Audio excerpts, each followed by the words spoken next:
All right, I seen Woodward Sports ask this question: are the Detroit Lions fans scared of the Baltimore Ravens? And the answer is absolutely yes. NFC should be scared of the Baltimore Ravens. Every NFC team that Lamar Jackson faced. I seen at one point he was like, I don't know what this is. Just hanging from the car. He was like 17-1 or 17-2. I think at some point last season, but the days are going by so fast. He had this amazing record, something like that, with versus the NFC in the whole, as a whole. So it's just not the Lions struggling with Lamar Jackson. It is the entire NFC. But yeah, it's scary. You know, it's definitely scared the Ravens after what they did, and that was a couple years ago.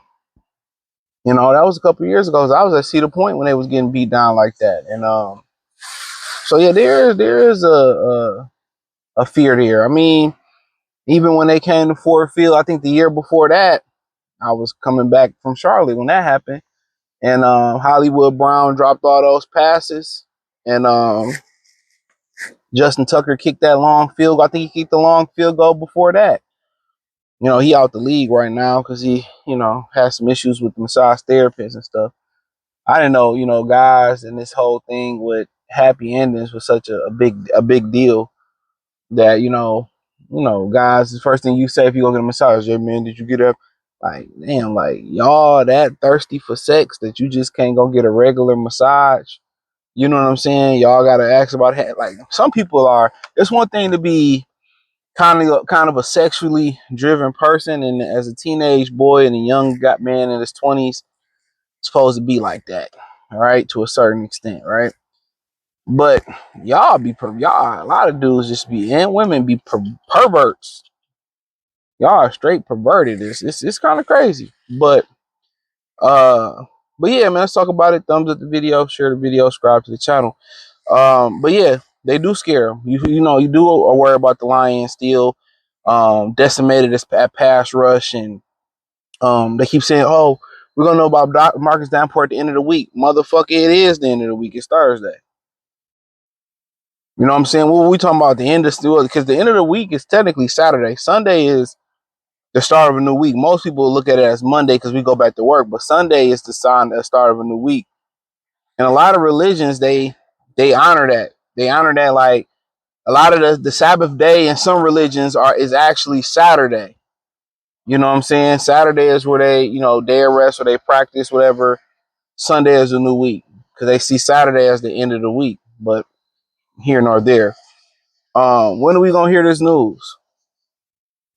Our doctors are looking at him. He's not like, dog. Just come out and say this motherfucker fucked up again. Excuse my language. He out for the season. He out for a while. It's okay if you go ahead and just admit that y'all was wrong, and then they Dan double down, Dan we good. You're not good. My thing is Muhammad Qayyid, Muhammad Khalil, Skyhook Abdul Jabbar was good like y'all thought he would be starting over Marcus Davenport. Let's call it what it is. Okay? But looking at everything, it's a recipe for disaster. Get embarrassed on Monday Night Football if the offense can't keep up. Because Calvin Shepard is not going to sit back and let teams kill. He's going to pressure. Unlike Aaron Glenn wasn't really into blitzing. He blitzed when they was down to like when they finally was missing like 16 or 17, 18 players on defense. Then he started blitzing, but he really ain't much of a blitz guy. And then one of the hidden weapons that he had as a blitzer was F.A. Melifano. He was a terrific blitzer, from the slot position or the nickel position. But yeah, it's ugly when you don't have none of your top pass rushers outside of Aiden Hudson. You don't have Aleem McNeil, who said, "Hey, if he had to, he can go this week. We know we can't afford to chance that. You ain't gonna have Davenport, and pretty much that's it. But Pascal, those guys. So, they got to draw up a hell of a game plan. They got to drop a hell of a game. But yeah, it scares you. Already decimated that in the front line. You was decimated before the season came in. You did nothing to change that. What is it going to be a shift in philosophy? Are we going to play more zone, more combo coverage? We going to blitz more? So what's going to be the philosophy? Yeah, you can have a terrific back end with Branch, Kirby, Arnold, DJ Reed, and all that. But at some point, you got to be able to manufacture pressure. You know what I'm saying? Where you got to be able to take care of, when you get the opportunities for turnover. So, like I said, they don't have the horses. I think if they had got James Pierce, they would have been on the right path. You need somebody with speed, but yeah, this is a game that they can get embarrassed in. And maybe they need a little bit of get right or a little bit of embarrassment from the point of they need to go out there and get a pass rusher. Now, like I said in my other video, the prices went up to get a pass rusher because you waited. So whether it's, a Preston Smith off free agency, maybe it's trading for a young guy that don't have no shine, maybe looking at what they got in Miami since they kind of going down or whatever it may be, to calling Giants about Kayvon Thibodeaux, they need to prepare to pay for the price. But, even if they get Pascal back and then Liam McNeil, that still ain't enough. They needed that extra oomph. It don't have to be a Myles Garrett or a TJ Watt or a Trey Hendrickson. Somebody that can just hold their side of the line. And that's why this game gets so scary, because the pass rush is going to be needed.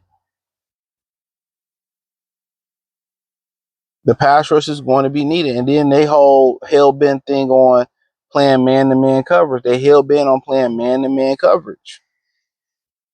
If you're going to play man-to-man versus Lamar, you better keep him in that pocket. You better collapse the pocket. You better collapse that pocket. He better not be able to break a chain or go up the middle and run.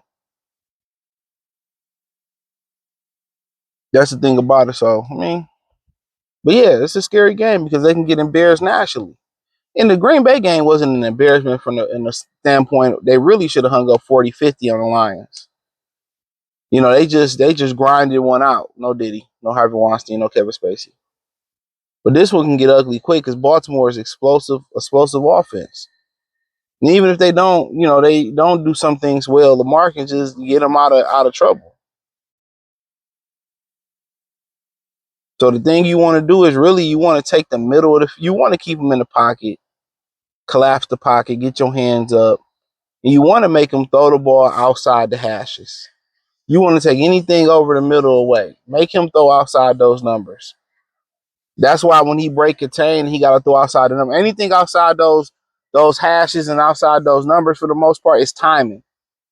So if he break contain and got to throw the ball, it's about timing.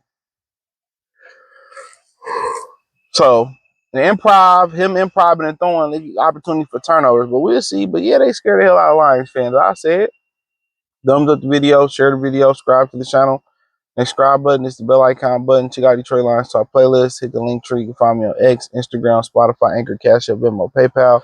Peace.